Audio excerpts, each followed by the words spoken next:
Hello fellow enthusiasts, welcome back again to my channel. Let's go into today's video. We're gonna come back at the end to wrap it up. All right, so here I'm gonna show you how to build a walkie-talkie. Last week we talked about the software-defined radio, and you saw the software-defined radio transmitter. And in a previous video, we built a software-defined radio receiver. So in this episode, so here on the screen, you will see the software-defined radio receiver. We built this, I think, last year, and then this year we built the software-defined radio transmitter. Towards the end. In a previous video, I want you to build a software-defined radio receiver. So in this episode, so here on the screen, you will see the software-defined radio receiver. All right, we're gonna stop the echo right now. All right. So on the screen, you've seen the software-defined radio receiver. Now we're going to show you how to build a walkie-talkie. So we start with block diagram as always. The purpose of our using this approach is to eliminate or minimize your dependence on people giving you circuit diagrams, so you can know how to build things from scratch on your own. That has always been the goal. So you know how things work, and you can build it on your own with what you already have. So block diagram again, let's call this a transmitter. And let's call this a receiver. So for your walkie-talkie then, you need a transmitter and a receiver, but most cases you want them in a single unit, and you want to reuse the parts. So you can reuse the RF front end. So your RF amplifier for the receiver for the transmitter becomes your front end for the receiver in the receive mode. And many times you want to reuse the same antenna. And so this is basically what you do. In our case here, we want to use microcontrollers to control our software-defined transmitter and receiver.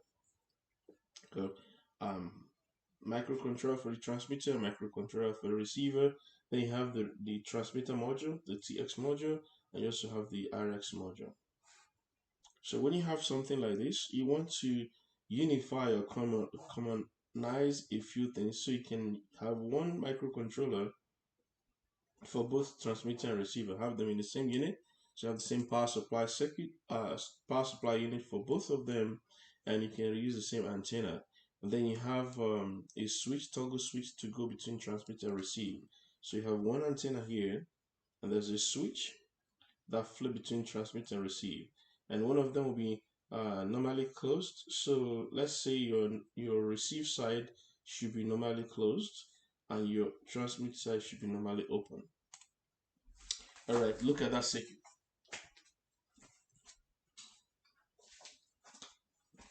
Now, why do we want to close? Why do we want the receive to be always in normally closed circuit?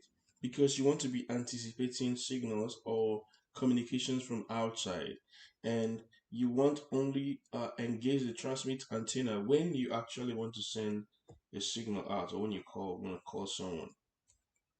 So that's why you want to stay on the receive side all the time, unless you want to be you want to send something out. Again, power supply can be the same for both. So in that case, I'm connecting both boxes, TX and RX, to the same power supply.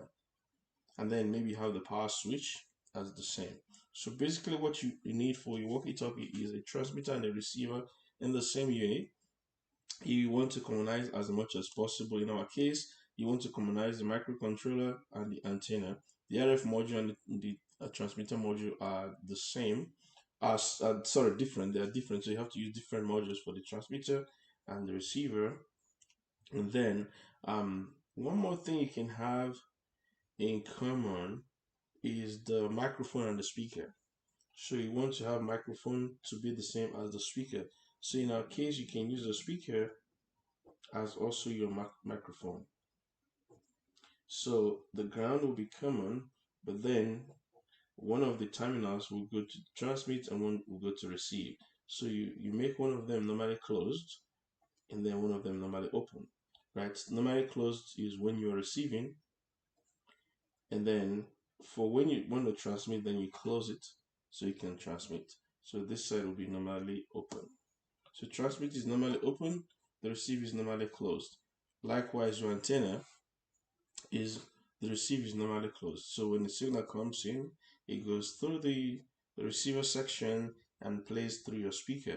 And when you want to transmit, you want to flip over the speaker to the transmit portion, and then you transmit, it goes through the transmitter, and then your antenna is also on the transmit side, and then it goes through the airwaves to your receiver, to a receiver. So this is the block diagram, basic block diagram. You can find other things that you can commonize. Here, you can also use the same switch to tune between transmit and receive. But when you write your code for the microcontroller, you can write it in such a way that when you're transmitting on a particular frequency, your receiver is stationary. So um, let me give you an example. Let's say you want to transmit on 70 megahertz, and so this is your transmit frequency. Your receiver is on 70.2. This is your receive frequency, but you want to fix that. Let's just say fixed. You want your receive frequency to be fixed, so people know where to find you all the time.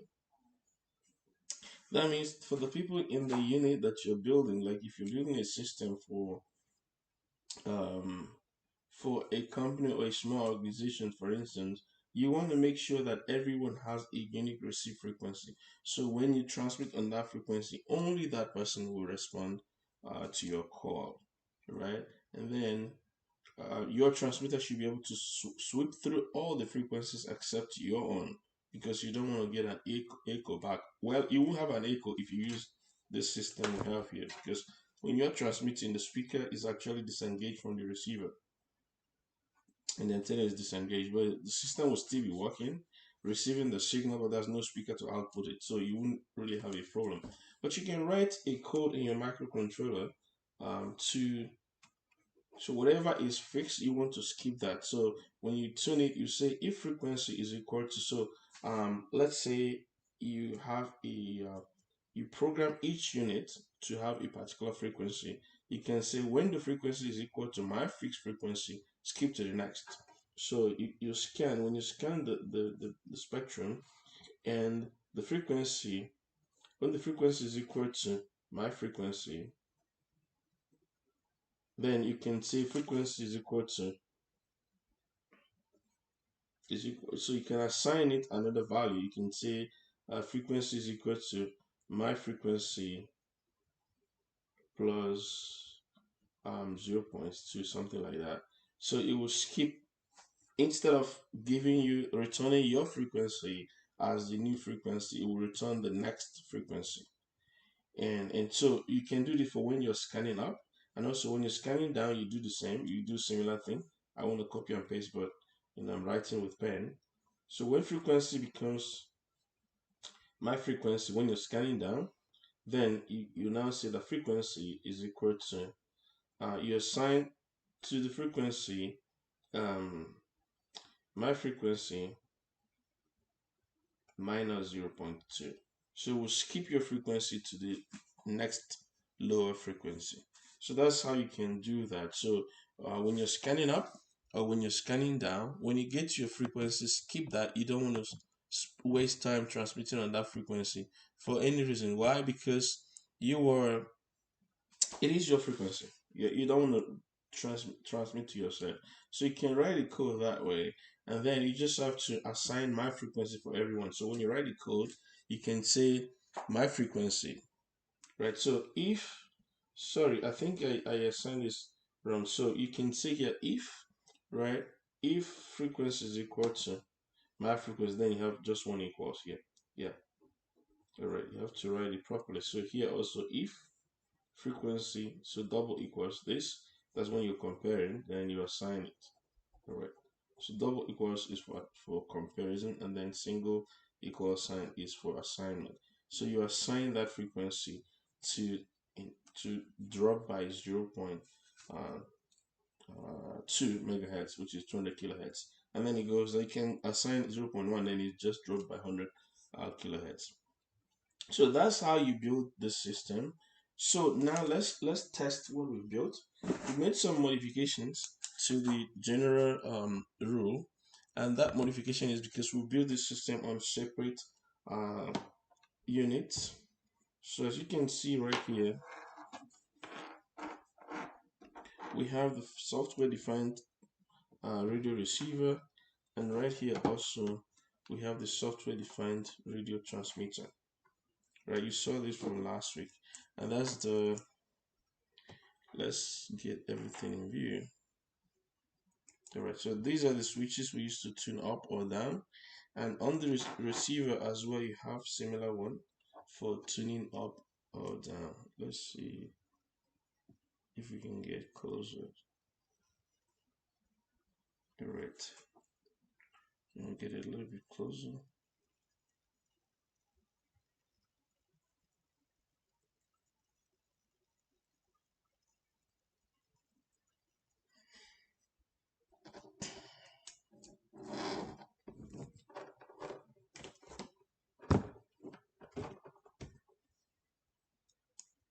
All right, so this is Arduino Uno. Right now, this is not an 80 tiny.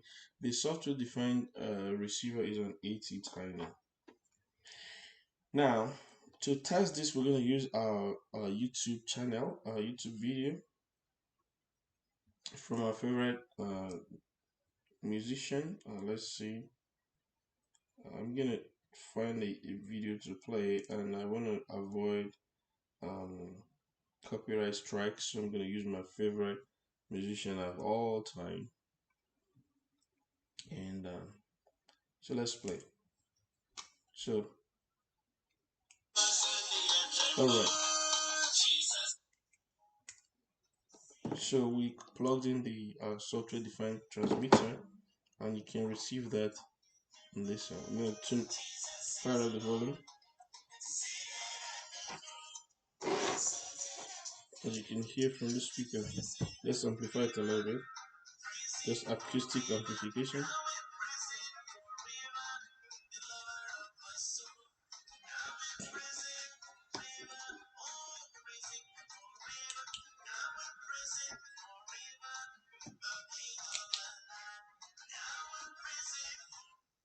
All right, so I'm going to show you something on the screen right here. Um, so when we program this transmitter, I'll show you the basic code we use here, thanks to my friend Rob from MIT. I'm using his library for um, some of this video. Also use some from um, Alec House. But let's see for this. And let me just show you quickly what has happened. So we've set up the fundamental frequency to be 92.1 megahertz. So that's where we have to tune to our radio receiver to be able to receive this transmit signal, right?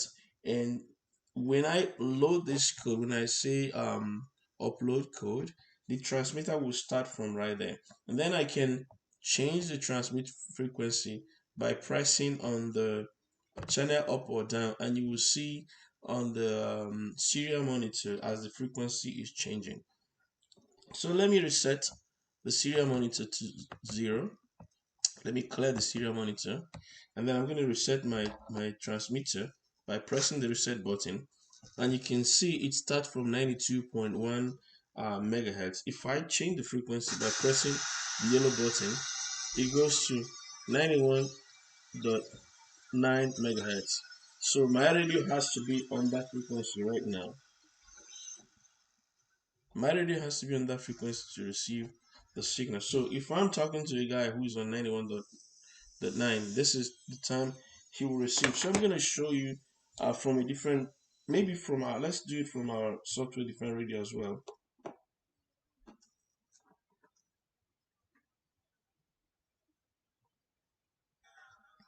So we've tuned our software defined radio to the same 91.9. So I'm gonna change again and see.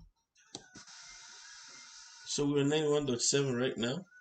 So we're gonna go down on our receiver also to the same frequency. As you can see, so I'm gonna go down again. 91.5, 91.7.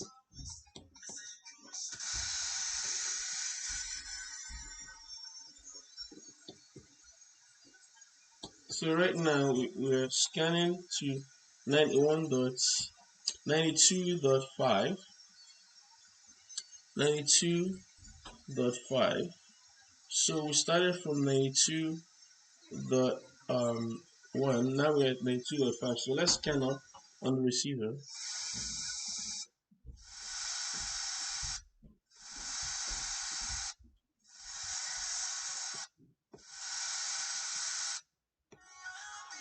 Right, so we've arrived at the same frequency. Alright. So the fact that we're receiving the transmit signal on this place, that means the radio and the transmitter are resonating. So you've seen the scanning process here. So let me go back and show you the video so you can see how I'm tuning it. Alright. So again, you go to the switches on your radio and then you can press up or down.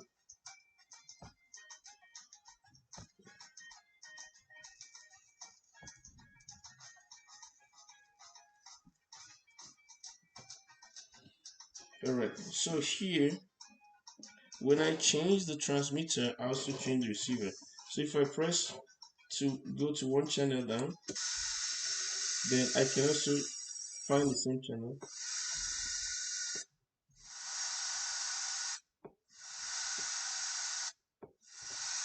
Alright, I gotta make sure the frequency I am on. Alright, the transmitter is still scanning, so I gotta stop the scan.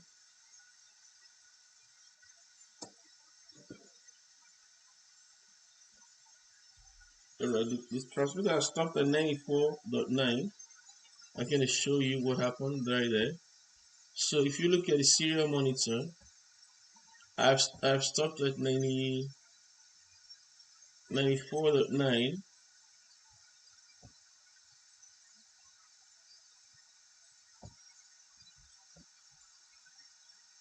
94.9 on the transmitter. So let me go back in my receiver and scan to that frequency. Now I don't have a monitor for my receiver scanner, so I just gotta scan until I get to that frequency.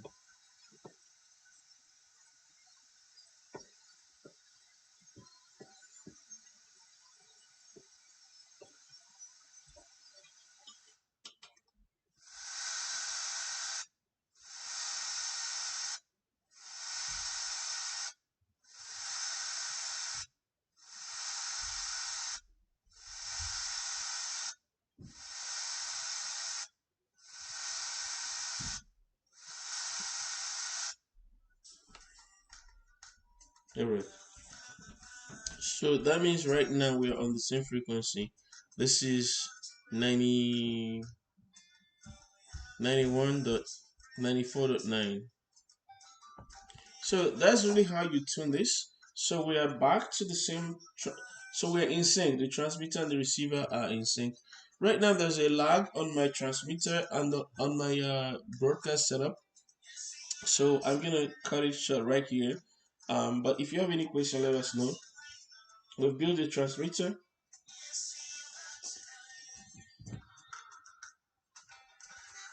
So we've built a transmitter and a receiver, and both of them are software defined. We use these soft buttons to tune the channels, both the transmitter and the receiver. When you have it in a unit, you have built yourself a walkie-talkie. So in the next episode, we'll show how to add maybe a microphone to this, because right now we're playing from a YouTube video, but we can add microphone to the system. So I'll give you the circuit diagram how to add a microphone to it. You can use a single transistor amplifier, or you can just add the microphone directly. I'll show you the biasing of the microphone if you want to use a microphone there. But I think it's preferable to have a transistor amplifier, or you can also use an IC amplifier. I will show you the three options in our next episode. I'll show you the circuit diagram. You can go ahead and build any of them, and if you have any issues, you let us know, and we can also go ahead and build one as a demo for you.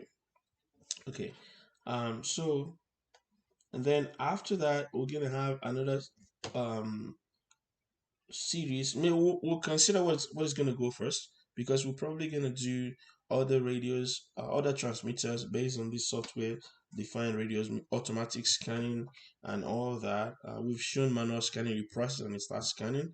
We can show different ways. You can have a simplistic way. If you just want your transmitter to be going to a particular receiver, you can just use the minimalistic way and broadcast to that station. You don't have to change it all the time. Again, if you're operating in a region where license is required to operate a radio transmitter, please make sure you have the license. And the good thing about this module is that it goes as low as 70 megahertz, so you can actually operate at a safe range. Likewise, the receiver that I am using here also can go as low as 70 or thereabouts. So you can build your walkie-talkie outside the range that will interfere with your neighbors or people around your area. All right, having said that, thank you for sticking around to the end. Uh, Please like, share, subscribe, comment, and until we come back your way with more content, stay enthused. Bye bye.